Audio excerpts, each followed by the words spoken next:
نبی صلی اللہ علیہ وسلم سے رہنمائی لینے سے، کیونکہ رحمت العالمین ہے، ان کی چھوٹی بات جہاں ہو یا بڑی ہو، وہ یہ دیکھو کس بڑے کی بات ہے۔ بسم اللہ کا زور رکھو اپنے، لا حول ولا قوت الا باللہ پڑھا کرو۔ اذان کا ٹائم ہو گیا، میں آخری بات کرتا ہوں۔ صحابہ کی مجلس ہے، اللہ کے نبی صلی اللہ علیہ وسلم نے فرمایا تمہیں میں عرش کے خزانوں میں سے خزانہ نہ دوں، جنت کے خزانوں میں سے خزانہ نہ دوں؟ عرض کی یا رسول اللہ صلی اللہ علیہ وسلم ارشاد ہو۔ آپ نے فرمایا لا حول ولا قوت الا باللہ کثرت سے پڑھا کرو، یہ تمہیں 99 بیماریوں سے شفا دیتی ہے، جس میں سب سے کم درجے کی بیماری غم و فکر ہے۔ لفظ کیا ہے؟ لا حول ولا قوت الا باللہ۔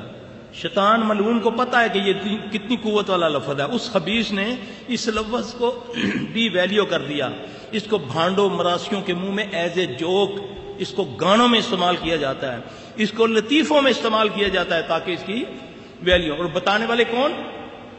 اللہ کے نبی صلی اللہ علیہ وسلم، کہ جو اس کو پڑھے گا کثرت سے اس کو پڑھو، کوئی اس میں نہ وضو کی شرط نہ ٹائم کی کوئی شرط، آپ جو اس کو کثرت سے پڑھے گا اللہ اس کو 99 بیماری سے شفا دیں گے۔ اللہ تبارک تعالیٰ میں دین کی سمجھ عطا فرمائے۔ لا حول ولا قوة إلا بالله